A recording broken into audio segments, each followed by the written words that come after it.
doctor. Diga. Mm,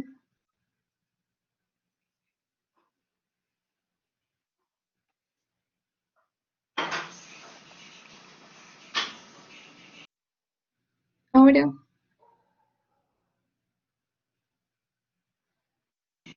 Sí se ve. ya.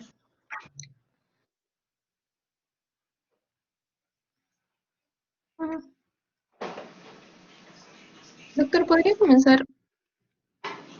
Buenas tardes. Bueno, doctor. Doctor, buenas tardes. Buenas tardes, compañeros. Nosotros somos el grupo 1 y mi grupo está conformado por Camones, Ramos, Paola, Lévano, Gaspar, Alexandra, Narváez y Karina, y la que habla Rivas Flores Shirley.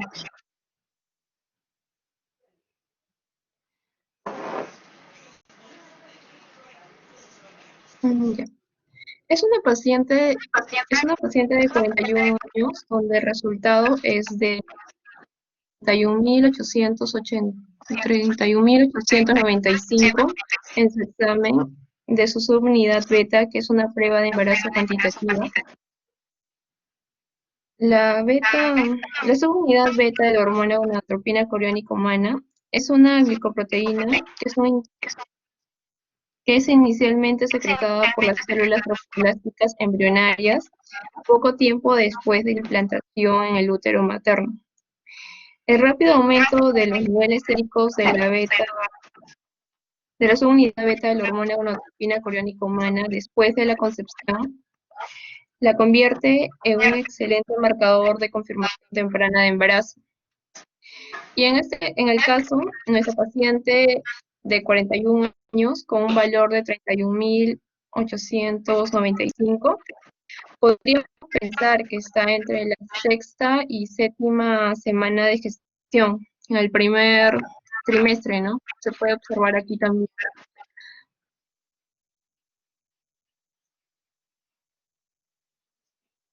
Bueno, el resultado luego de la subunidad beta de la gonadotropina coriónica humana en mujeres sanas en edad fértil habitualmente indica embarazo, como ya lo he mencionado. Sin embargo, este resultado puede asociarse también a diversas afectaciones, como es en el caso de la mola hidatiforme, también conocida como embarazo molar, que puede ser compleja, solo tejido tumoral o parcial, que mezcla el tejido tumoral y tejido fecal. Son asintomáticas en el 40% de los casos y lo más frecuente es que la mola se detecte ante una sospecha de aborto espontáneo en el primer trimestre, sangrado y dolor pélvico. Es una enfermedad trofoblástica gestacional benigna desarrollada durante el embarazo, resultado de una fecundación anómala caracterizada por una proliferación trofoblástica que hace que sea imposible el desarrollo embrionario normal y se debe de extirpar quirúrgicamente. En otro caso, los niveles de la hormona, en otros, en otros casos también se puede indicar problemas con el no directamente cromosómica, como puede ser de pliegue nucal, en la translucencia nucal, osificación del hueso nasal, que suele estar ausente en fetos afectados del síndrome de Down, y alteraciones del flujo a nivel del ductus venoso. Entre las causas trofoblásticas de un resultado positivo de la hormona gonadotrófica coriónica humana, se incluyen también las enfermedades trofoblásticas gestacionales, la neoplasia trofoblástica gestacional y el tumor trofoblástico del lecho placentario. Estas enfermedades producen la hormona gonadotropina coriónica humana y el control terapéutico se basa en la determinación periódica de esta hormona sérica. Además, debido a que la condición de malignidad trofoblástica suele tener un mal pronóstico, debe establecerse el diagnóstico ajustado de la causa de concentración de la hormona, permanentemente elevada en mujeres no embarazadas. Por último, También se ha asumido la concentración de la subunidad beta de la hormona gonadotropina coriónica humana elevada en ausencia de embarazo, como es en el caso de los marcadores tumorales de neoplasias no trofoblásticas. La secreción de esta hormona se relaciona con cáncer de distinto origen, como son los tumores de células germinales, de testículo, de vejiga, uterino, de hígado, de páncreas, de estómago, entre otros. Y la secreción de esta hormona también puede detectarse incluso en el 15% de los casos de cáncer de pulmón, como ya se ha en algunos casos. Sin embargo, también existe un pequeño número de casos publicados de la secreción ectópica de esta hormona con los síntomas clínicos evidentes. Y bueno, finalmente es recomendable conocer las distintas causas del incremento de esta hormona en ausencia de embarazo y el diagnóstico diferencial entre estas. Esto permite al, al examen clínico también poder diagnosticar rápidamente qué puede tener el paciente y prevenir el tratamiento potencialmente que pueda dañar a la paciente. Y bueno, adicionalmente a esto, también deberíamos ver los riesgos que puede verse en los pacientes, ya que hemos visto que la paciente tiene 41 años, así que también se puede pensar en riesgo que puede tener más adelante, como puede ser también la preeclampsia, ¿no? Puede ser.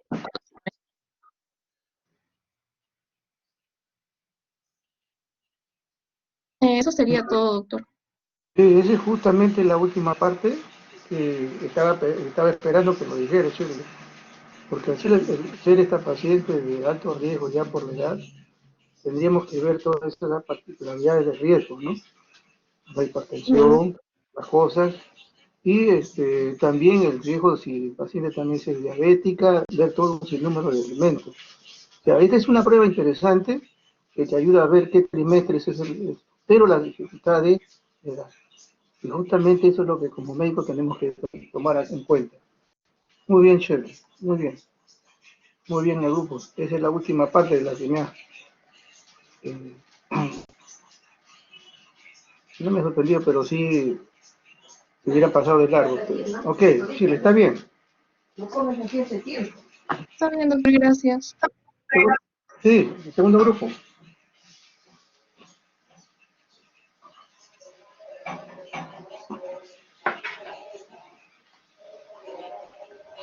Ok, continuando con la exposición, el grupo 2 también tenía el caso de una paciente que se iba a encontrar en el primer trimestre.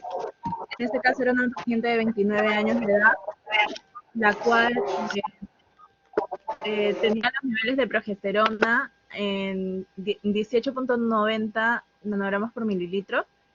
Y en el primer trimestre, encontramos que los valores normales serían de 6.57 a 40.3. Entonces, según los resultados obtenidos por la hormona gonadotrópica coriónica humana y de progesterona, estaríamos frente a una paciente gestante del primer trimestre del embarazo, entre las 4 y 5 semanas. Cuando el embrión está correctamente implantado y el embarazo evoluciona con normalidad, la progesterona sigue teniendo un gran protagonismo en, en esta etapa, ya que es una hormona protectora, ¿no? Que va a velar por que el embarazo siga adelante. Ahora, de ahí vemos que la progesterona es un antiabortivo, también que tendría un efecto antidiurético y hipotensor, que inhibe respuesta inmune contra el rechazo del tejido del embrión, es un precursor de los corticoides. Ahora, con respecto al examen de la gonadotropina coriónica humana, vemos que se encuentra en el valor de 381.51 miliunidades internacionales por mililitro, lo cual también nos indica que está entre la cuarta y la quinta semana de gestación. Entonces, esta hormona es producida por el sincitio trofoblasto velloso y tiene la función de promover la angiogénesis, diferenciación trofoblástica, favorecer la implantación y factores secundarios que van a permitir el estado gestacional. Típicamente va a ser tomada de sangre, la muestra va a ser tomada de la sangre venosa y puede ser detectado niveles tan bajos como 5 miliunidades internacionales por mililitro. Puede ser secretada también en algunos tipos de cáncer, como el coriocarcinoma, tumor de células germinales, mola hidatiforme, teratoma con elementos de coriocarcinoma, así como también puede usarse para el pronóstico o el seguimiento.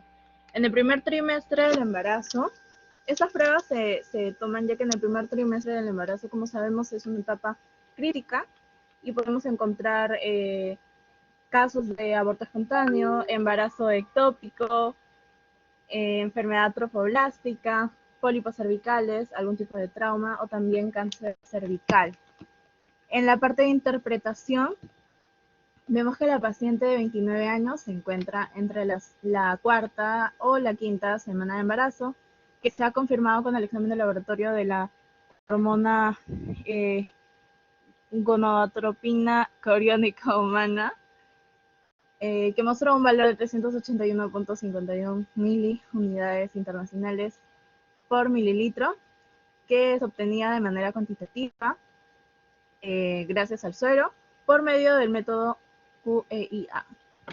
Ok, entonces el pedir las dos pruebas, esas dos pruebas de la progesterona y de la hormona coriónica, nos puede dar un indicativo o más bien se utiliza para poder evaluar un posible caso de aborto, ¿no? Ahora, con respecto a los exámenes complementarios, pediríamos nuevamente los valores de gonadotropina coriónica humana, de progesterona, un hemograma, prueba de glucosa, de urea, de creatinina, examen de orina, específicamente también de lo que sería el grupo sanguíneo y el RH, también un cultivo amniótico, la prueba de TORCH, el estudio genético, perfil tiroideo, perfil de coagulación, PCR y un hemocultivo, así también como el BDRL, el HB y el HBB. Listo, listo.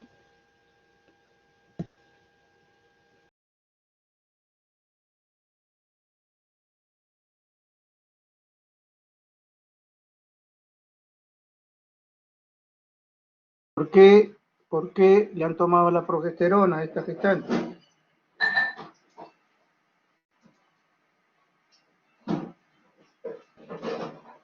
No sé si habrán ustedes evaluado eso, porque acá está bien el primer trimestre y puede haber alguna sintomatología o patología, pero ¿por qué le piden? Así como nuestra paciente se encuentra entre la cuarta y la quinta semana debido a esos valores, existe un riesgo de aborto. Ya es una de ellas. ¿Y la otra por qué sería? Ese sería lo primero. La segunda, que siempre deben evaluar, es que es también embarazo múltiple. ¿Ok? En caso de la progesterona. Por eso que es muy probable que esta paciente ya tiene antecedentes. Por eso que el médico le está pidiendo eso, porque ha tenido ya otros abortos. Que tendrían que pedirle eso aparte del HSG. Ok. Ok, Madeleine. Bien. Y vayan ustedes siempre a lo específico, ¿no? Grupo 3.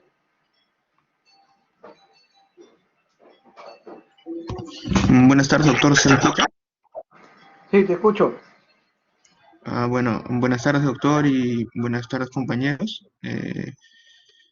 Bueno, siguiendo con el grupo 3, eh, bueno, tenemos una paciente de 33 años, donde observamos en sus exámenes, en lo que respecta a la hematología, tenemos una hemograma con resultados del análisis normales, igualmente las constantes corpusculares y el recuento absoluto diferencial, con la excepción del volumen medio plaquetario, que está un poco elevada con respecto al rango de referencia de 9.6 a 12, donde, bueno, tenemos que, como dije, está un mayor tamaño de lo normal. Y bueno, se ha demostrado que el volumen plaquetario medio durante el primer y el tercer trimestre del embarazo va a ser más elevado en las embarazadas que posteriormente desarrollan una preeclampsia, pero con un valor bajo predictivo para el diagnóstico de la misma. Con respecto a lo que es la bioquímica, en el análisis de la urea es donde tenemos un resultado normal, ya que está ligeramente disminuida con respecto al rango de referencia de 17 a 49, donde encontramos de 16 miligramos por decilitro. Eh, bueno, lo que se puede comentar de esto es que, bueno, el embarazo es un estado de insulinoresistencia que va a ser reflejado en el perfil lipídico materno. Durante este embarazo normal se produce un incremento entre un 25 a un 50% de los niveles del colesterol, del LDL, de los triglicéridos y de los lípidos totales, como es lo que podemos observar en el perfil lipídico de la paciente. Y bueno, estos niveles de triglicéridos, colesterol y LDL van a aumentar progresivamente durante este embarazo y se puede dar de una mayor manera incluso en el tercer trimestre. Esto habitualmente va a tener un tope, los niveles de triglicéridos y del colesterol total, ya que no suele exceder hasta los 250 miligramos por decilitro. Eh, También se solicitan las transaminasas, el colesterol y la orina para poder hacer un descarte de una preeclampsia o para confirmar la preeclampsia.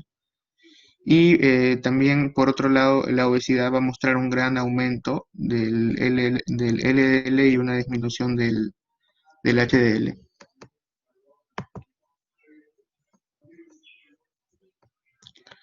Bueno, con respecto a la subunidad beta, en el resultado tenemos 47.562 que bueno, esta subunidad beta va a ser una glicoproteína que es inicialmente secretada por las células trofoblásticas embrionarias, que es poco tiempo después de que se da la implantación en el útero materno, y es por ello que el rápido aumento de estos niveles séricos de la subunidad beta la va a convertir en un excelente marcador para la confirmación temprana del embarazo.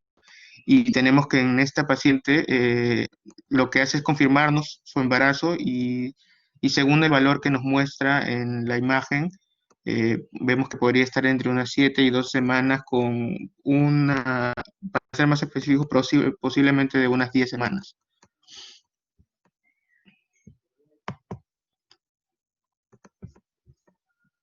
Con respecto a la microbiología, tenemos en los nitritos, observamos que nos salen nitritos positivos, una esterasa leucocitaria de 3 cruces, y al examen microscópico también llama la atención los leucocitos de 20 a 25 por campo, donde debería llegar hasta 4, y los hematíes de 5 a 10 por campo, donde debería llegar hasta 1. Con respecto al aspecto, que nos indica que es un aspecto ligeramente turbio, esto podría estar indicándonos lo que es una proliferación bacteriana por leucocitos, eritrocitos o bacterias. También el pH, que cuando es menor a 8, que lo tenemos en 6, podría estar indicándonos una infección urinaria o a su vez también una dieta con alto contenido en lo que son proteínas de la carne. Eh, Tenemos también una albúmina negativa. Esto lo que va a hacer va a descartar el diagnóstico de la preeclampsia, ya que en la preeclampsia vamos a esperar encontrar la albúmina en la orina y además de una tensión arterial alta. Eh, con respecto a la hemoglobina, una cruz, bueno, esto podría indicar cistitis. Eh, con respecto a los nitritos, estos nitritos sugieren una alta probabilidad de una infección del tracto urinario, lo mismo que la esterasa leucocitaria, una alta probabilidad de ITU. Y con respecto a los leucocitos que están positivos, esto puede estar en una asociación con una inflamación del tracto urinario. Y bueno, para finalizar, el diagnóstico presuntivo al que se llegó es de una infección del tracto urinario. donde se menciona que los procesos infecciosos, como podría ser una pielonefritis aguda, una cistitis aguda o una bacteriuria sintomática, son favorecidos por los cambios morfológicos o los cambios funcionales que se dan en el embarazo. La bacteriuria asintomática lo que hace es aumentar el riesgo de un parto pretérmino y de bajo peso al nacer. Esta se debe tratar de manera precoz y a su vez también de manera empírica, modificándose después de acuerdo con los resultados que podrían llegar de un urocultivo y un antibiograma. También es importante mencionar que la Escherichia coli suele ser uno de los gérmenes más frecuentes que se van a encontrar, causando hasta un 80% de estos casos.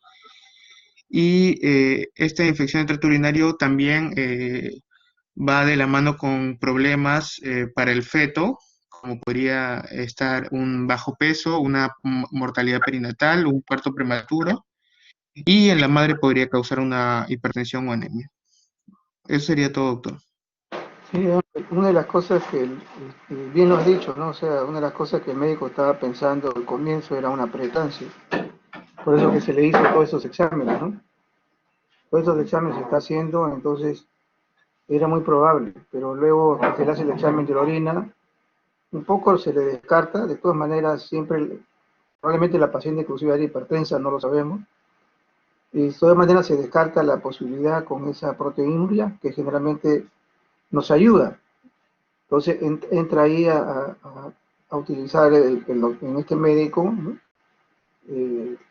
Ver la orina es una probable pielonefritis, que también puede provocar también problemas del parto, ¿no? Parto prematuro, etcétera.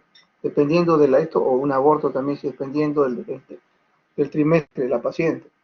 Pero el criterio del médico era descartar la preeclampsia. Y eso es lo importante, y sería interesante que ustedes también como grupo también lo han estado mencionando, ¿no? Y eso es lo bueno. Ok, bien, Andrés. El último grupo.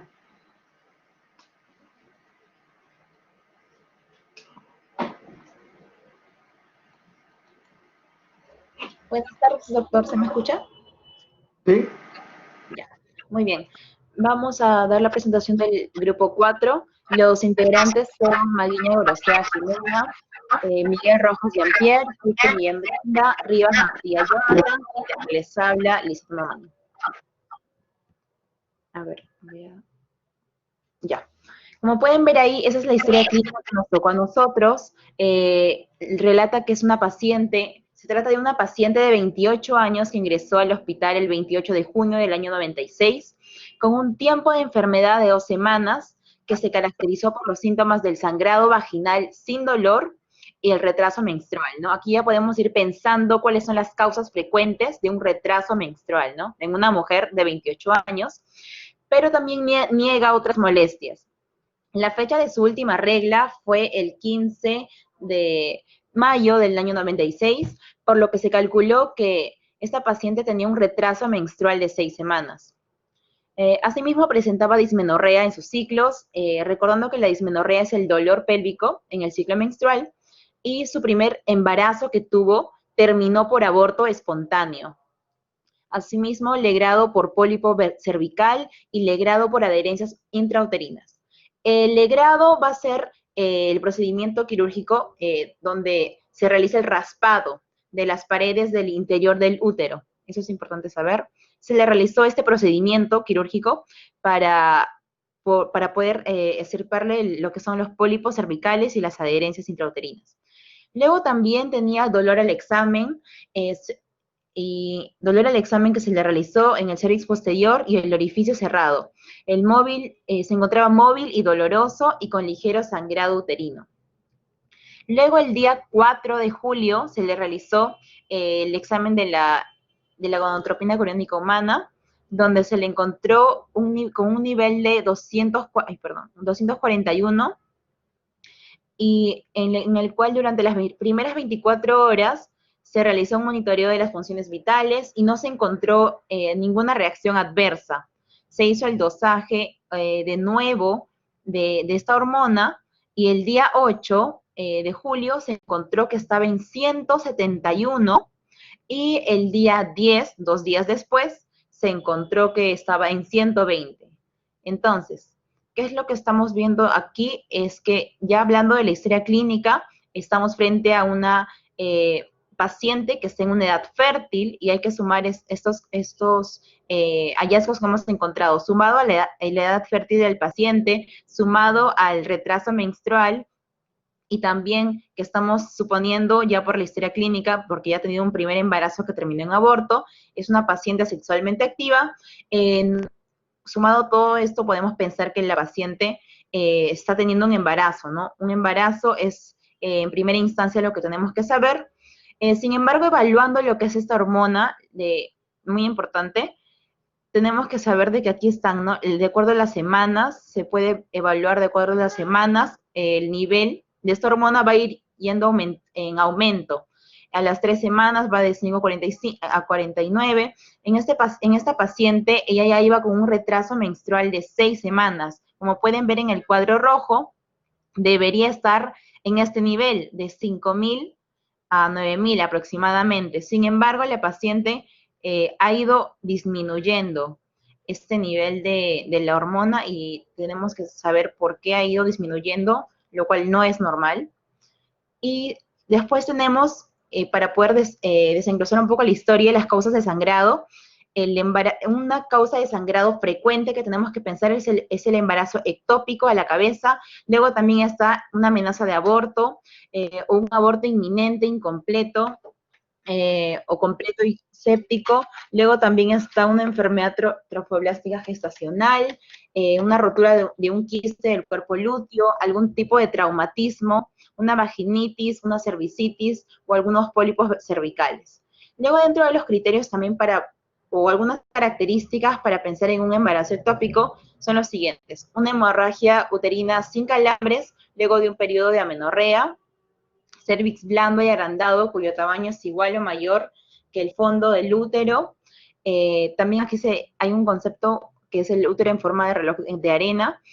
Luego, el producto de la concepción totalmente limitado adentro y firmemente adherido al endocérvix, el orificio cerrado. ¿Y cuáles van a ser los factores predisponentes para que una paciente pueda tener? Esto va a ser un trauma cervical, por ejemplo, la dilatación para un legrado uterino, que ya hemos visto en esta paciente también, y recientemente técnicas de reproducción asistida por fertilización, con fertilización in vitro y transferencia de embrión o aborto provocado. Finalmente, nuestro diagnóstico es un embarazo ectópico cervical, y esto es debido a los antecedentes de aborto y el legrado que ha tenido por pólipos y adherencias uterinas.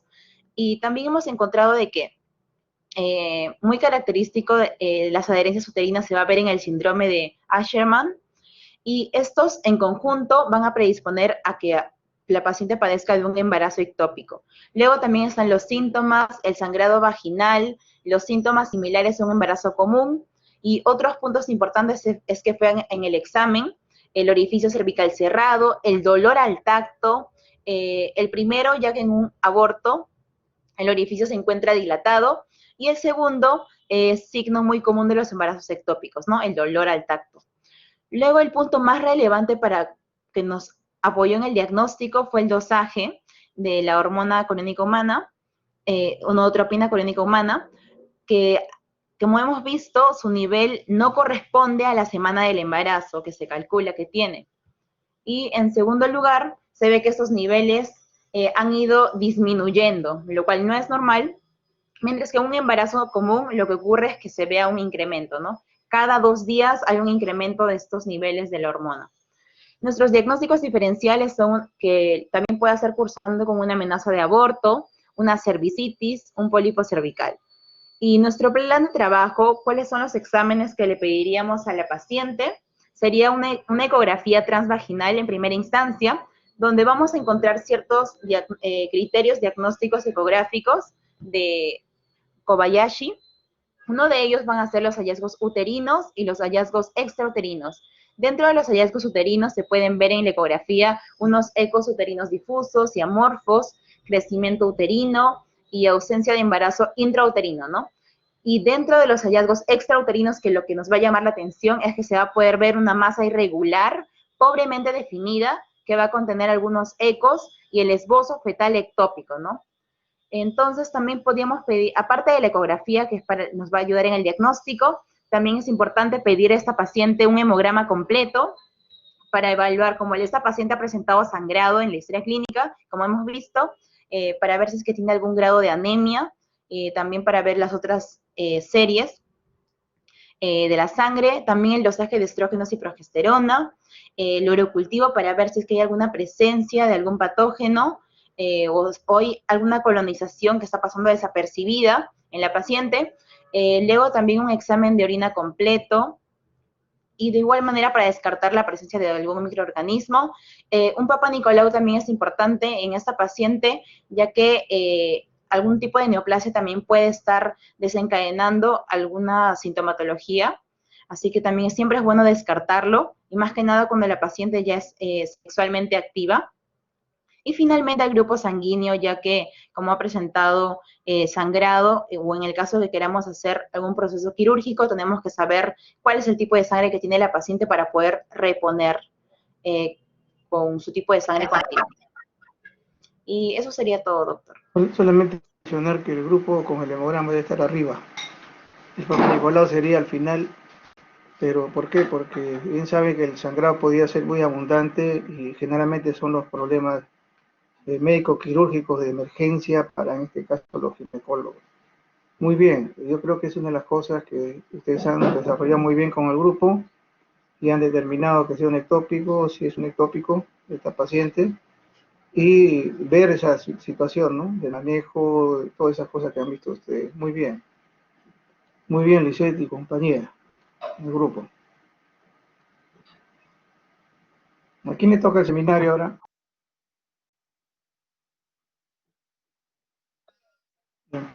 Ok.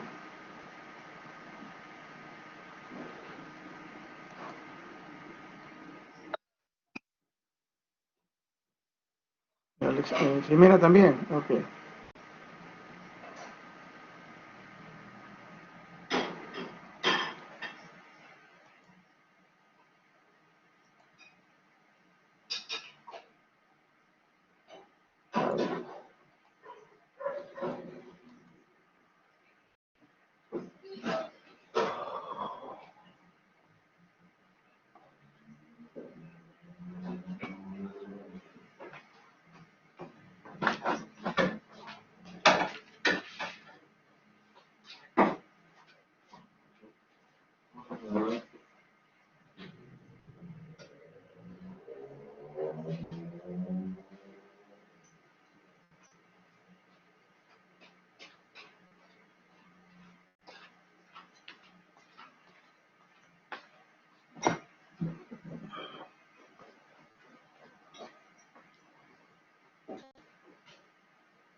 Buenas tardes, doctor.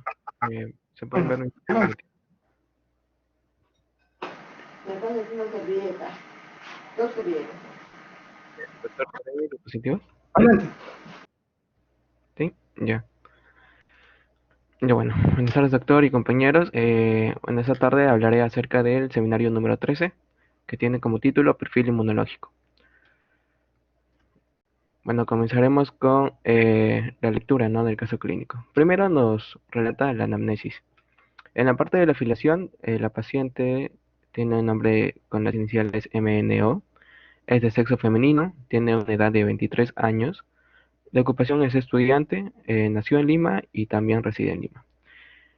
Bueno, en este apartado resalté los datos más relevantes, a mi parecer, los cuales son la paciente de sexo femenino y de edad de 23 años. Entonces tenemos una paciente joven y mujer. Ya bueno. En la enfermedad actual, la paciente refiere desde hace 6 meses cansancio en sus actividades cotidianas. Hay días en que no tiene apetito, casi por esa misma época, presenta hinchazón de las muñecas, acompañado de dolor moderado, y que desaparece a los 3 a 4 días después de tomar analgésicos comunes e introducir las manos en agua caliente con sal en las noches. Y también tiene problemas con el sol. Al exponerse, el enrojecimiento es mayor del acostumbrado y se da principalmente en la cara. Desde hace unos 2 meses presenta sensación de alza térmica que se acompaña de malestar general, principalmente en las tardes, y ahí también presenta dolor en el hemisferio izquierdo y tos seca moderada. Luego, desde hace un mes, nota que se hinchan las piernas y tobillos, y su orina es espumosa y turbia, pero sin manifestaciones de cistitis. Entonces, bueno, como vemos en la enfermedad actual, en el relato, la paciente nos da diversos datos en 3 periodos, ¿no? En 3 lapsos. Primero, eh, ordené los datos de hace 6 meses, en los cuales la paciente refiere cansancio, tumefacción de muñecas acompañado de dolor, fotosensibilidad y eritema malar. Hace 2 meses la paciente ya añade sensación de alza térmica, malestar general, dolor torácico izquierdo y tos seca. Y hace un mes ya se añade tumefacción de piernas y tobillos, orina espumosa y turia. Entonces acá podemos rescatar que la paciente presenta un síndrome febril, ¿no? También presenta lo que sería un síndrome cutáneo por la fotosensibilidad, eritema malar. Podría presentar un síndrome poliarticular ya crónico, porque es desde 6 meses, tiene tumefacción en muñecas, y también podría presentar tumefacción en piernas y tobillos. Además de orina espumosa y turbia que nos podría orientar hacia tal vez algún problema renal, como una infección o algún tipo de inflamación en esto. El dolor torácico izquierdo nos puede hacer pensar más que en un, un síntoma cardíaco, más en un síntoma respiratorio porque se acompaña de tos seca. Y bueno, acá tenemos las funciones biológicas. El apetito de la paciente está disminuido, tiene sed aumentada, su orina es espumosa y turbia, los cuales nos podría hacer pensar en una infección urinaria. El peso menciona que ha bajado, pero no precisa, entonces la paciente tal vez presenta un síndrome consuntivo. En el sueño menciona que es interrumpido por la tos y el dolor, entonces nosotros podemos pensar en que tal vez haya algún problema tipo cardiorrespiratorio, pero me inclino más hacia el problema respiratorio. Presenta heces, no, disculpe, en las heces defeca hace 2 días. No, defeca cada 2 días. Entonces la paciente presenta estreñimiento, ya que la frecuencia de sus deposiciones ha disminuido. En los antecedentes menciona que su madre falleció cuando ella tenía 5 años y que sufría de artritis, que es un dato muy importante, ya que tal vez su madre sufrió algún tipo de artritis reumatoide o algún tipo de otra inmunopatía, ¿no? O una colagenopatía en la cual podría ser hereditaria y podría estar afectando a la paciente en su cuadro actual. También menciona que vive en comas con su padre y con 2 hermanos sanos. Ok. Bueno, ahora en el examen clínico. En los controles vitales, en su peso, presenta 52 kilogramos, una talla de 1.65 metros, y calculando su IMC es de 19.10, entonces se encuentra dentro de un IMC normal, un peso normal. Su temperatura es de 37.8, entonces esto sí nos indica que está elevada su temperatura. Tal vez exista algún tipo de cuadro infeccioso, un cuadro inflamatorio. Su pulso, su frecuencia cardíaca es de 88 latidos por minuto, se encuentra dentro de lo normal. Respiración de 16 por minuto, también normal. Y presión arterial 110 sobre 75 milímetros de mercurio, normal. Entonces lo que acá podemos rescatar es su temperatura, ¿no? Que podría estar presentando un problema inflamatorio o infeccioso. Ahora, en el examen general, la paciente se encuentra en regular estado general, lúcida y orientada. También está hidratada, colabora con el interrogatorio. Se encuentra adelgazada, con piel pálida y caliente, un leve eritema malar bilateral. Su cabeza, ojos, oídos, boca y cuello se encuentran normales. En la inspección del tórax se observa que es simétrico, móvil con la respiración. Sin embargo, se encuentra que en el ventral izquierdo la amplexación, las vibraciones vocales y el murmullo vesicular se encuentran disminuidos, además de presencia de matidez en el tercio inferior del ventral izquierdo. Acompañado también presenta fovea una cruz en ambos tobillos, entonces nos indica algún tipo de edema, ¿no? Malular, bilateral y bueno, el resto del examen es normal. Entonces, rescatando ya los datos que nos dan en el examen general, la paciente se encuentra adelgazada, ¿no? Ha perdido peso, eh, presenta una piel pálida y una piel caliente. La piel pálida tal vez se deba a algún tipo de anemia que podría estar presentando la paciente. La piel caliente por la fiebre que presenta. Eritema malar bilateral, ya consolida el síndrome cutáneo que mencioné. Presenta un síndrome pleural, ¿no? Ya presenta amplexación, vibraciones vocales, murmullo vesicular disminuido.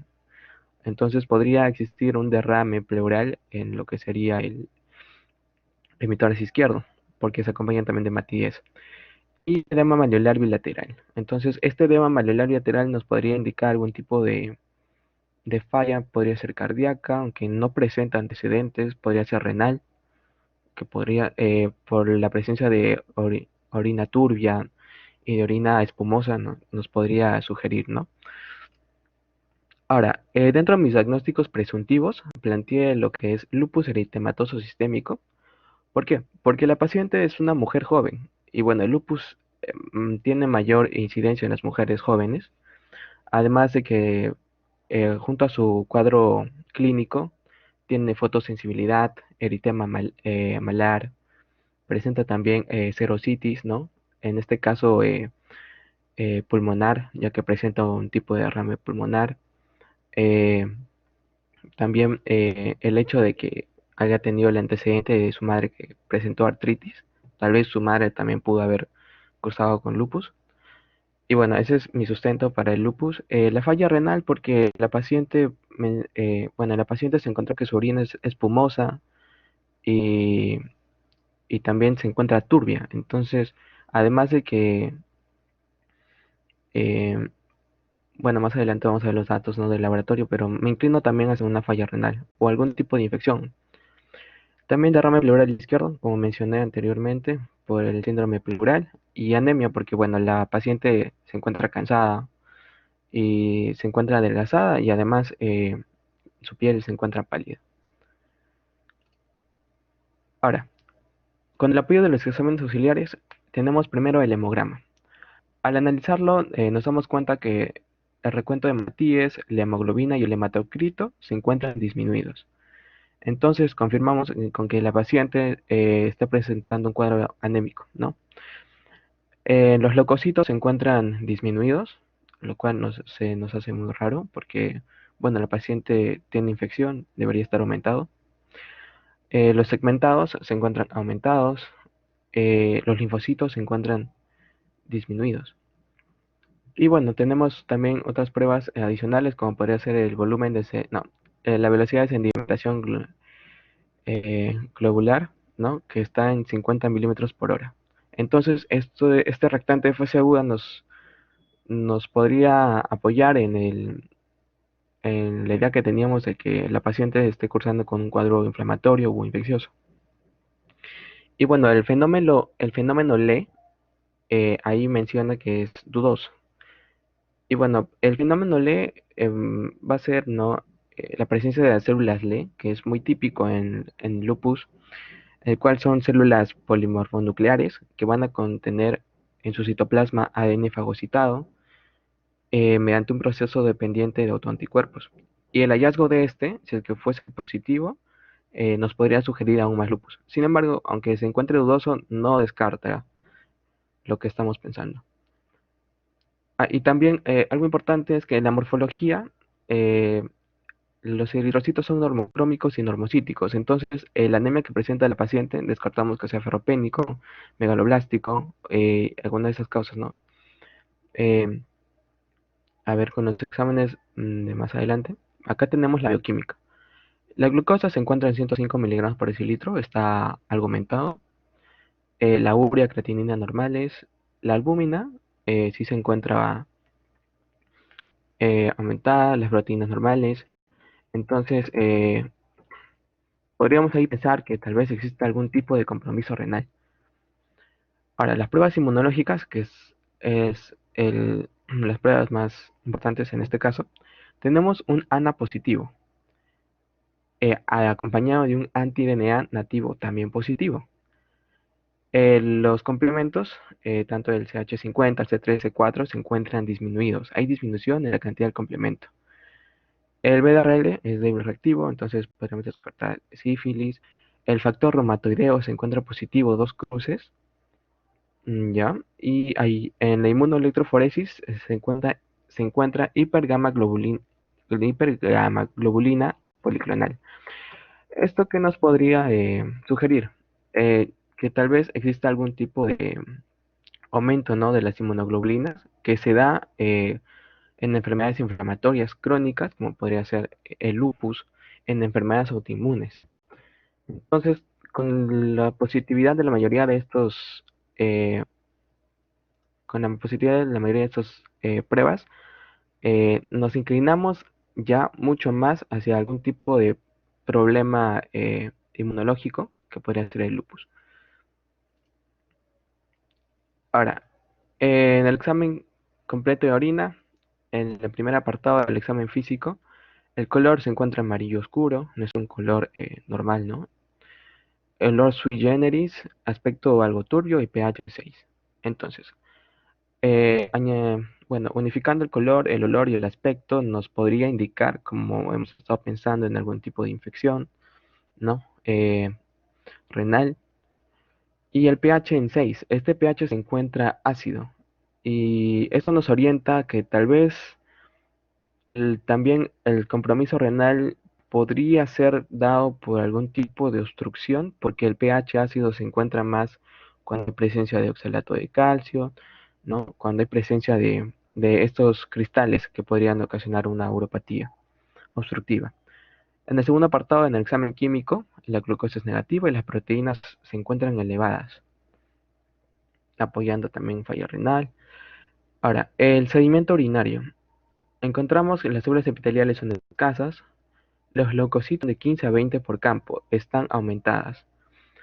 Hay leucocituria, los piocitos regular cantidad, presencia de infección. Hematíes está aumentadas, hay hematuria. Los cilindros se encuentran hialinos, numerosos, granulosos de 4 a 5 y hemáticos de 2 a 3. Los cristales, oxalato de calcio, como sospechábamos, entonces hay presencia, ¿no?, de cristales que podrían eh, conllevar un cuadro de obstrucción. Y también hay presencia de proteinuria, ¿no?, que en 3 muestras no consecutivas cada 2 días fueron de 2.4 a 3 y de 3.2 gramos cada 24 horas. Entonces, la paciente presenta proteinuria. Y con todos estos datos del examen completo de orina nos damos cuenta que la paciente efectivamente está cursando con un cuadro de falla renal. Ahora, en el último examen complementario es la radiología. En la radiografía de tórax de frente y de perfil se observa obturación del seno costodiafragmático derecho. Este es un dato nuevo, ya que teníamos un dato de síndrome pleural, pero en el hemisferio izquierdo. Este dato es nuevo. En el lado izquierdo hay opacidad que ocupa el tercio inferior del campo pulmonar. Era esperable. Ligero desplazamiento del mediastino al lado derecho. Bueno, también era esperable, ya que en el ramo pleural izquierdo, bueno, va a desplazar el mediastino hacia el lado que no está afectado, o sea, hacia el lado derecho. Y bueno, entonces con todos estos datos ya mencionados y ya analizados, me baso en que mi diagnóstico final aún continúa con el lupus eritematoso sistémico. Ahora, vamos a sustentarlo. El sustento clínico está claro, porque presenta síndrome de poliartritis crónica, ¿no? Presenta dolor y tumefacción en muñecas, en tobillos, síndrome febril, un síndrome anémico, que no es ni de origen ferropénico, megaloblástico, tal vez sea de origen hemolítico. Habría que solicitar más exámenes, un test de Coombs. El síndrome pleurítico por bueno, disminución de las vibraciones vocales, murmullo vesicular, amplificación y presencia de matillas en el tercio inferior izquierdo. Síndrome cutáneo por la fotosensibilidad y también el eritema malar. El síndrome urinario infeccioso u obstructivo. Bueno, no me quise eh, atrever mucho, ya que no hubieron pruebas de imágenes para confirmar el síndrome obstructivo. Sin embargo, sí hay una falla renal en la paciente, que es muy típico en lo que sería el lupus, ¿no? Mm. Y también en el sustento ya laboratorial, con los exámenes auxiliares, hay una anemia no hemolítica, ya que, bueno, no hay presencia de ictericia que podría sugerirnos esto. El BCG, esta reactante fase aguda, está aumentado, como en el lupus se esperaría. Los anticuerpos salieron positivos, el anti-DNA, entonces refuerza el lupus. Disminución de complemento, ya que en el lupus va a haber, ¿no?, consumo de estas, por lo tanto van a estar disminuidas. Y una hipergamaglobulinemia policlonal, lo cual también confirma y sustenta el diagnóstico de lupus. Y bueno, eso sería mi exposición. Muchas gracias, doctor y compañeros. En cuenta ustedes cuando hacen las cosas más concisas, eh, ya hemos pasado toda esa etapa, ¿no? Lo que han hecho bien, así es, Jean-Pierre, es una patología y generalmente a veces nunca tomamos en consideración esta parte, ¿no?, que es la hipergamaglobulinemia. Esto nos está indicando, si fuera monoclonal, estamos hablando de enfermedades autoinmunes de otro tipo, mieloma, etc. Pero acá es una hipergama policlonal. Y generalmente hay una mezcla, ¿no? O sea, ninguna enfermedad autoinmune que hemos visto tienen el 100% de la signología, patología, etcétera. Porque aquí hay algunas cosas que también se mezclan. Pero en la mayoría de casos sí es un problema de luz. Bien, Jean-Pierre. Muy bien.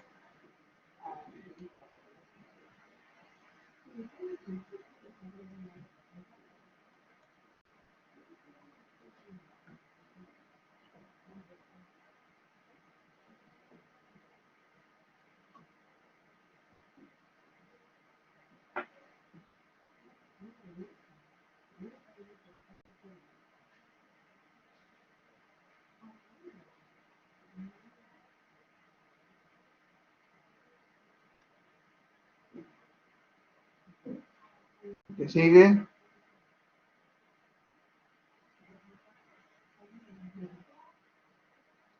Sí, doctor, estoy colocando las diapositivas para compartirlas. ¿Sí me escucha, cierto? Sí, te escucho.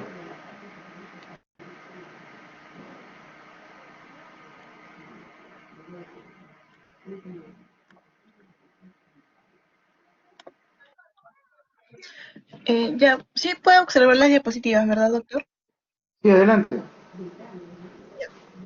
Buenas tardes, doctor. Buenas tardes, compañeros. El día de hoy expondré el seminario 12. Bueno, comenzando con la anamnesis, la afiliación, el nombre de la paciente es LFL, de sexo femenino, la edad es 40 años, la ocupación, el lugar de nacimiento Tacna, procedencia Lima, estado civil soltera. Bueno, resalta el sexo porque existen enfermedades que afectan mayormente a las mujeres, y respecto a la edad, para poder tener en cuenta enfermedades que afectan mayormente ese rango de edad, que sería de 40 años. Bueno, respecto a la enfermedad actual, refiere a la paciente que desde hace 2 años eh, presenta dolor en manos, muñecas, codos, rodillas y hombros, los cuales se han incrementado de intensidad en forma progresiva, provocando limitación funcional. Bueno, subrayé 2 años porque nos indica que la enfermedad de la paciente es crónico. Y respecto a los dolores, nos podría indicar alguna enfermedad reumatoide. También menciona desde que hace 1 año aumentó de volumen en las manos y muñecas y rigidez matutina, el que desaparece a media mañana. También podríamos estar sospechando alguna enfermedad reumática. Menciona que hace 9 meses fue tratada por especialista con prednisona a una dosis de 10 miligramos al día. Los síntomas han mejorado sin llegar a desaparecer. Al mes abandonó el tratamiento porque le dijeron que ese fármaco hacía daño, aunque cuando le recrudecían las molestias, los ingería hasta que las molestias disminuyeran. Acude por presentar gran hinchazón de muñeca derecha acompañado de dolor desde hace 2 días. Aquí estaríamos hablando de una inflamación presente en la paciente. Hace una semana presenta deceso amarillento, mancha la ropa interior, es maloliente y sin prurito. Podríamos estar pensando en una infección urinaria.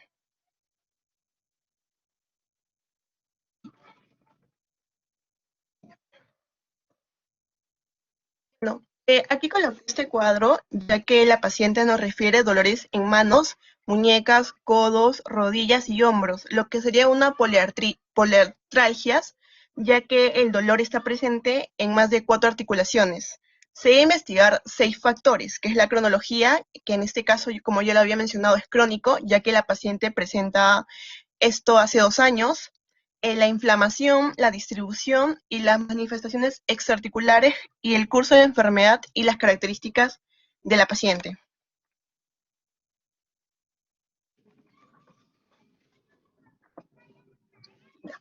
Bueno, aquí coloqué un cuadro de diferentes enfermedades que podría estar presentando la paciente, como una infección por paranovirus, la artritis reumatoide, el lupus eritematoso sistémico, osteoartritis, fibromialgia, espondilitis y una artritis psoriásica. Bueno, aquí podremos observar la cronología que generalmente están presentando estas enfermedades y descartamos algunas. También podríamos ver la inflamación que está presente en la paciente y respecto a la distribución. La paciente estaría presentando dolor en pequeñas y grandes articulaciones y más adelante veremos que también presenta asimetría. Podríamos resaltar la artritis psoriásica, la artritis reumatoide y el lupus.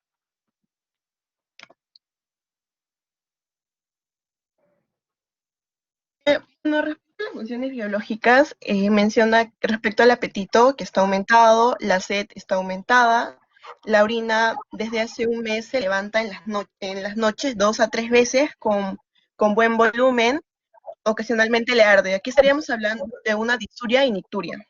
Y él dice que las heces es interdiarias.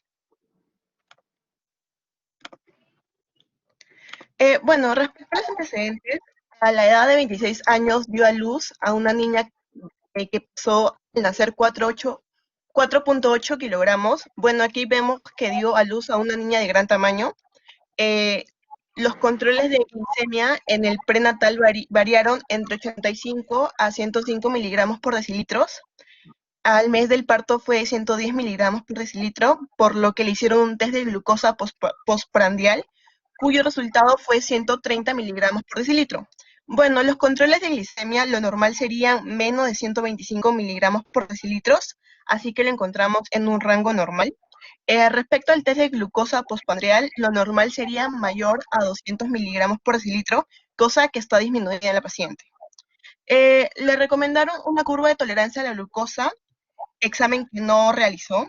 No volvió a gestar a pesar de no usar métodos anticonceptivos.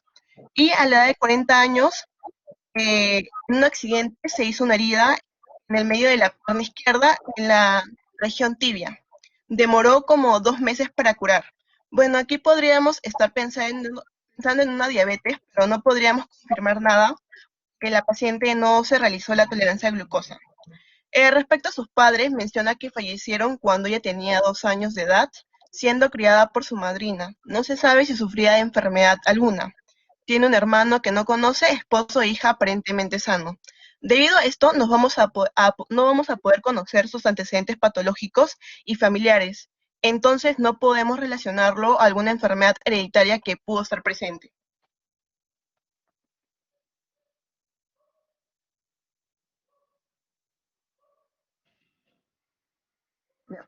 Bueno, respecto a los exámenes clínicos, los controles vitales, el peso de la paciente, que es de 69 kilogramos, la talla, que es 1.65. Aquí calculé el índice de masa corporal, lo cual fue 25.34, entonces la paciente estaría en un sobrepeso de grado 1. Respecto a la temperatura, al pulso, las respiraciones y la presión arterial se encuentran normal. Respecto a los exámenes generales, la paciente se encuentra en un buen estado general, piel algo pálida, que podría estar refiriéndose a una anemia y estrías atróficas en ambos flancos. Esto podría estar presente en la paciente por su bebé, que fue de gran peso, como ya lo había mencionado. Menciona que una coloración azulada en las escleras también podría estar relacionada a alguna anemia que la paciente podría estar presentando. Lo demás está normal. También menciona las articulaciones sinovitis en dedos de ambas manos y en rodilla izquierda. Aquí podríamos pensar en una enfermedad que afecta en forma simétrica y bilateral, tanto izquierdo como derecho. También la paciente presentó dolor a la palpación en apófisis estiloides radial derecho, una desviación frontal de la mano derecha, y aquí podríamos estar pensando en una artritis reumatoide.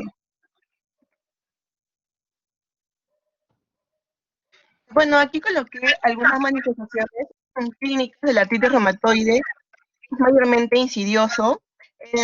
Las manifestaciones se presentan generalmente rigidez matutina, levantarse de la cama o después de un periodo de inactividad que es de 1 hora, lo cual la paciente está presentando. Pero más que todo quería resaltar el cuadrito rojo, donde podemos observar la afectación articular y el porcentaje del paciente.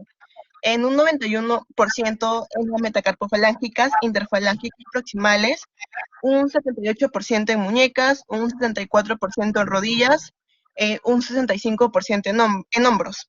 Estos últimos presentan también están presentes en la paciente.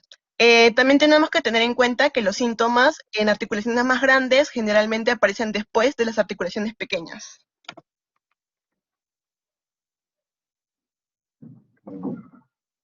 En los sistemas auxiliares, respecto al hemograma, veremos hematíes disminuidos, la hemoglobina disminuida y el hematocrito también disminuido. Esto nos haría pensar de anemia. Los abastonados van a encontrarse aumentados. Esto nos podría indicar alguna infección. Los segmentados también aumentados. ¿En qué tipo de anemia encontramos estos aumentados y es característico? Es de una anemia de déficit de vitamina B12. Los linfocitos van a estar disminuidos, lo que nos haría pensar en una infección. Y respecto a los monocitos, van a estar aumentados. Esto nos dice que es característico de infecciones y enfermedades autoinmunes, como viene a ser el lupus y la artritis reumatoide.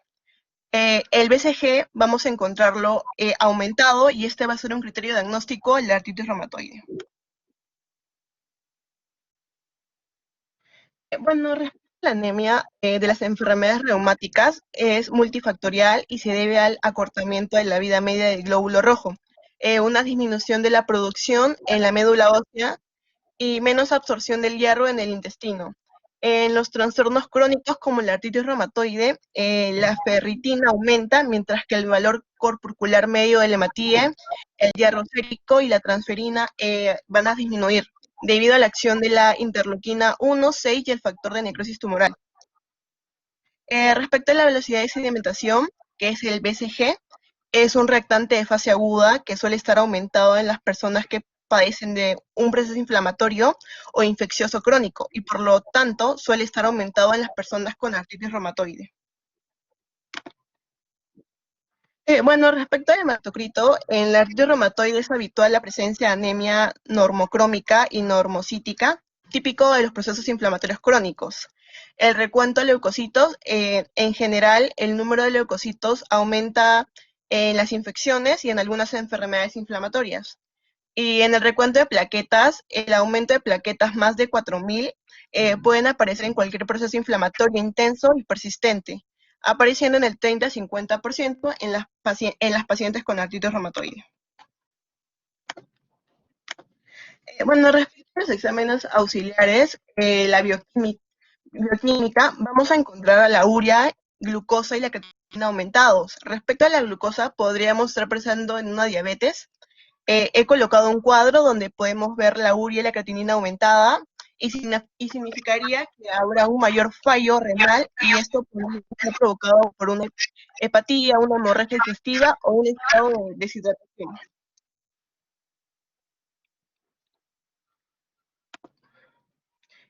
La proteína C reactiva va a ser aumentada, el complemento 3 y el complemento 4 vamos a encontrarlos disminuidos. Más adelante veremos qué significaría esto.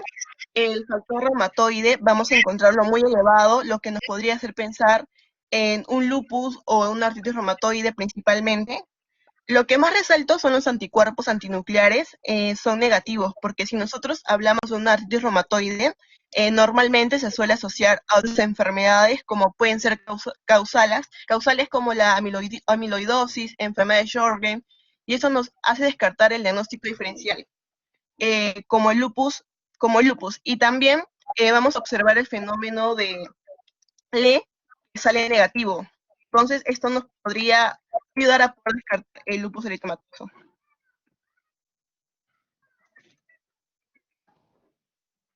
Bueno, aquí como les había mencionado que había colocado un cuadro donde podemos observar el C3 y el C4 bajos, van a estar disminuidos. Es una activación notable de la vía clásica. Se observan en el caso de formación abundante de inmunocomplejos, y esto generalmente lo vemos más en la artritis reumatoide y en lupus. El factor reumatoide, como ya lo había mencionado, se encuentra elevado en la paciente. Esto podría indicar una artritis reumatoide u otras enfermedades autoinmunes como lupus, síndrome de Sjögren, artritis juvenil o esclerodermia, o incluso una infección como mononucleosis o tuberculosis. Bueno, respecto a la proteína C reactiva, aunque los reactantes de fase aguda no son específicos de la artritis reumatoide, ayudan en su diagnóstico ya que reflejan la presencia de un proceso inflamatorio. Bueno, exámenes celulares respecto al sedimento de orina. Al inicio de la historia mencioné que la paciente tiene un deceso con mal olor, tiene dicturia y nicturia, entonces nos orienta a pensar, agregando la creatinina y la urea aumentada, nos haría pensar en alguna infección urinaria, cosa que no podemos confirmar ya que no tenemos más datos para poder demostrarlo. Pero aquí vamos a observar que tenemos cilindros hialinos con 2 cruces, lo que podría pensar en alguna infección. Eso también podría ser provocado por alguna deshidratación o por algunos diuréticos. Respecto al aspecto turbio, debería ser el aspecto normal, debería ser claro, amarillo pajizo. La viscosidad la tiene disminuida. En el recuento leucocitos están aumentados. Tendría una leucocitosis. Los neutrófilos van a estar aumentados. Más adelante voy a explicar el por qué. Y los ragocitos, que son característicos de 2 enfermedades como la artritis reumatoide y el lupus eritematoso sistémico.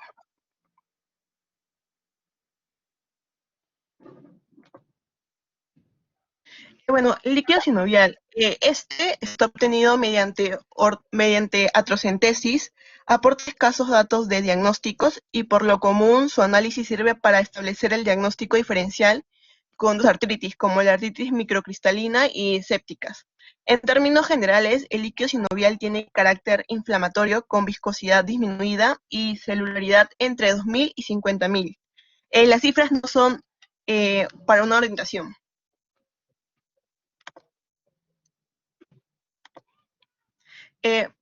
El cuadro de clasificación. Bueno, este cuadro me orienta con los datos que tengo, que tiene una inflamación leve, porque tiene neutrófilos inferiores al 50%. Tenemos leucocitos en el rango de 2.000 a 5.000, lo que nos orienta a decir que la paciente está en procesos iniciales de la artritis reumatoide. Descartaríamos LES porque vimos que las células de LES salió negativo, y la fiebre reumática, ya que tiene un hallazgo de rasgo normales, lo que podía descartar esta. Bueno, mi diagnóstico, que pensaría por la clínica que presentó la paciente y los exámenes de laboratorio en una artritis reumatoide. Esta enfermedad afecta también mayormente a las mujeres y es predisponente en la edad de 40 y 60 años.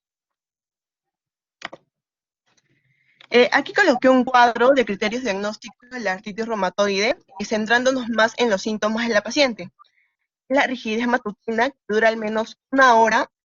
La paciente lo tiene desde la mañana y desaparece en el mediodía. Está presente durante las últimas 6 semanas.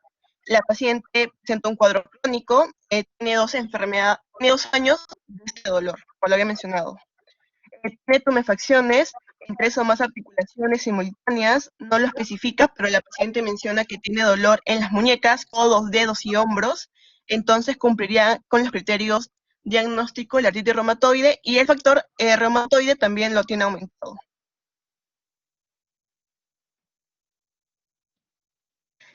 Bueno, aquí coloqué los criterios diagnósticos de Euler, de la artritis reumatoide. Respecto a la afectación articular, la paciente estaría presentando más de 10 articulaciones, ya que dijimos que tenía una poliartralgia, y además porque la artritis reumatoide afecta de forma simétrica y bilateral.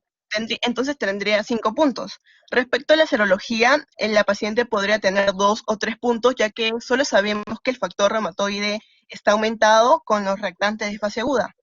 La paciente mostró un PCR y un BCG elevado, lo cual tendría un punto, y la duración de los síntomas en más de 6 semanas, ya que la paciente tiene un estado crónico de 2 años. Tendría también un punto.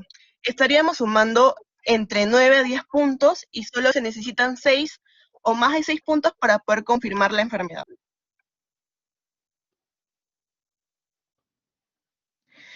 Bueno, respecto al cuestionario, la mayoría de las veces la artritis reumatoide afecta las articulaciones en ambos lados del cuerpo por igual, los dedos de las manos, las muñecas, las rodillas, los pies, los codos, los tobillos, que resultan afectadas con mayor frecuencia. La enfermedad a menudo comienza de manera lenta. Los síntomas iniciales pueden incluir dolor articular, la rigidez matutina que dura por lo menos 1 hora. El dolor articular a menudo se siente en las mismas articulaciones en ambos lados del cuerpo, y a menudo las articulaciones están inflamadas, como la paciente había mencionado. Entre otras también vamos a encontrar rigidez, fatiga, articulaciones pueden sentirse calientes. Incluso con el tiempo pueden perder el rango de movimiento y volverse deformes. Bueno, aquí coloqué la clínica extraarticular. De manera general, un paciente con artritis reumatoide de larga evolución puede presentarse una clínica extraarticular que depende tanto de las manifestaciones sistémicas de la propia enfermedad como las comorbilidades asociadas. La artritis reumatoide va a afectar también a los pulmones, al corazón, a la piel, a los ojos. También puede afectar en forma al sistema renal. También puede incluso manifestar algunas manifestaciones oncológicas.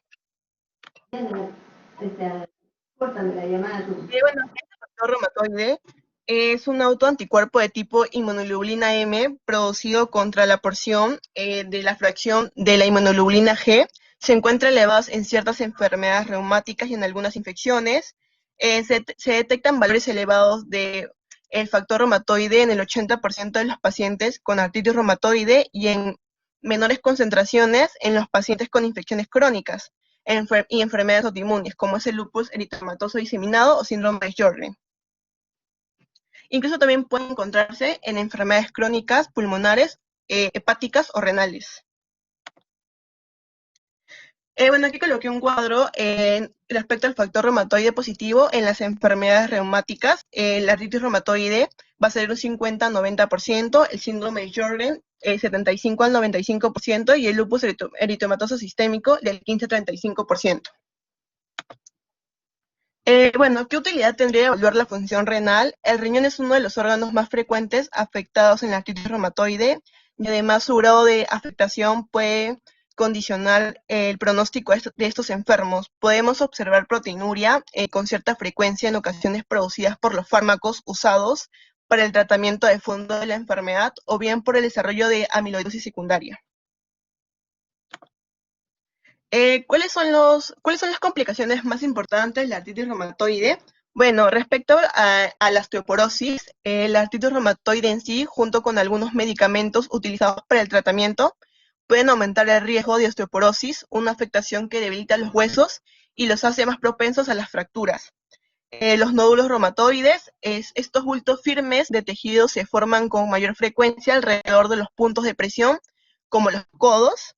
La sequedad en los ojos y en la boca. Las personas que tienen artritis reumatoide son mucho más propensas a manifestar el síndrome de Sjögren, que es un trastorno que disminuye la cantidad de humedad en los ojos y en la boca. Respecto a las infecciones, la enfermedad en sí y muchos de los medicamentos utilizados para combatir la artritis reumatoide pueden dañar el sistema inmunitario y provocar un aumento de las infecciones. Respecto a la composición anormal del cuerpo, la porción de grasa en relación con la masa magna a menudo es mayor en las personas que tienen artritis reumatoide, incluso más en personas que tienen el índice de masa corporal aumentado. También podría presentar el síndrome carpiano, que afecta las muñecas, la inflamación comprimiendo el nervio que irriga la mano o parte de la mano. También podría presentar problemas del corazón. Esta puede aumentar el riesgo de endurecimiento y obstrucción de las arterias. A las enfermedades pulmonares, las personas con artritis reumatoide tienen un mayor riesgo de inflamación y cicatrización de los tejidos pulmonares. Y por último, el linfoma. La artritis reumatoide aumenta el riesgo de linfoma, un grupo de cánceres de la sangre que se desarrolla en el sistema linfático. Bueno, aquí coloqué algunas pruebas complementarias que pedirá a la paciente para poder confirmar el 100% de la enfermedad. Las pruebas de imágenes, la radiología convencional, es la primera exploración de imagen que se le solicita en el estudio de las enfermedades reumáticas. Las características radiológicas generales que se observan en aproximadamente el 65% de los pacientes con una evolución de la enfermedad superior a 3 meses son principalmente 7, que son la simetría, la tumefacción de partes blandas periarticulares, la osteopenia yuxtaarticular. Vamos también a encontrar erosiones óseas, pinzamiento uniforme del espacio articular, pseudoquistes óseos y deformidades e inestabilidades articulares. La ecografía es una modalidad de imagen no invasiva que cada vez es más empleado. Está aplicada en personas con esta enfermedad, ya que va a aportar información morfológica sobre las estructuras anatómicas y el modo Doppler, el cual detecta el flujo cardiovascular. Y la resonancia magnética, que también se ha puesto en uso actualmente. Y respecto al laboratorio, también le pediría un anti-CCP, que son los anticuerpos antipéptidos cíclicos citrulados. Estos tienen una sensibilidad para el diagnóstico de la artritis reumatoide superior al factor reumatoide, además de mayor especificidad, que es en el 95%, por lo que actualmente son usados como herramientas para el diagnóstico de la artritis reumatoide. Esta determinación permite realizar diagnósticos tempranos y a la vez que permite diagnosticar artritis reumatoide en aquellos pacientes con factor reumatoide negativo. Gracias. Dice Alexandra que el factor reumatoide negativo, según el reumatólogo que conversé con él, que también hay pacientes con todos los cuadros de artritis reumatoidea, da generalmente los compromisos extraarticulares. Uno de ellos es el problema cardíaco, menciono. Ese es el peligro, ¿no? No hay deformación, pero sí hay extraarticular y dentro de eso el peligro es el problema cardíaco. Bueno, bien, Alexandra, nos has hecho un buen repaso de todo lo que es, y siempre, estas cosas siempre compártelo, ¿no? Compartir con los compañeros también de su grupo. Ok, gracias. Patricia. Gracias. Sí, doctor. Faltan 6 ponentes. El deseo es poder terminar para dejarlos esta semana de enero, hacer el trabajo. Así que si no hay problemas, Patricia, por favor, el 21 y el 28 de diciembre debemos terminar. Si no, ustedes pasarían hasta la primera semana de enero. ¿Ok? Entonces, ve cómo podemos, la próxima semana ya subí las prácticas. Lo que yo deseo es que ustedes de frente se vayan al problema de hemoterapia, porque son historias, hay 4 historias ahí en este Power, el PDF, Patricia, ahí están las 4 historias pequeñas. Vayan de frente a la parte de hematología, que es lo importante. Ahí hay cuadros hematológicos, hemoterapéuticos, que usted tiene que saber manejar. Y y luego podemos nosotros, si hay tiempo, prepara ahí la posibilidad, porque necesitamos de todas maneras, faltan 6. Significaría si del 22 y el 21 y el 28 tendrían que hacer 3 seminarios, porque si no pasaríamos hasta el día 4 de enero, por si acaso. Pues tendrían ustedes menos tiempo para poder hacer sus trabajos. La idea es eso. El día 9 de enero es muy probable que sea el examen y el 13 de enero sea la exposición del trabajo. Entonces, ve cómo puedes arreglar esto y que seamos como ahora, ¿no? Un poco concisos, porque ya hemos tenido lo suficiente preparación para ver el hemograma, el hematocrito, todas esas cosas, ¿no? Entonces ya depende de ustedes. Tengo 6 que faltan todavía. Ve cómo pueden ustedes manejarlo y hacer así, o sea, ser bastante certero, ya no repetir la anemia, microcitis, que hemos ya revisado bastante. Ahora váyase de frente a la enfermedad. Y sobre todo lo que en este caso Alexandra ha hecho, ¿no? O sea, quizás ha mejorado un poquito las cosas en términos de las situaciones, de cómo se manejan esos cuadros, criterios. Eso es lo importante, porque eso es lo que van a manejar ustedes. ¿Ok? Entonces, Patricia, te encargo, ¿ya? Y poder terminar con las prácticas y el seminario este mes. Ustedes tienen una semana para hacer trabajo de investigación. ¿Ok? Ok, doctor, entonces le estaría mandando más tardecito cómo estamos quedando en el grupo. Sí, sí, vean eso ustedes. Bueno, entonces, que tengan buen examen, pues. ¿Ok? Ya hemos terminado el seminario.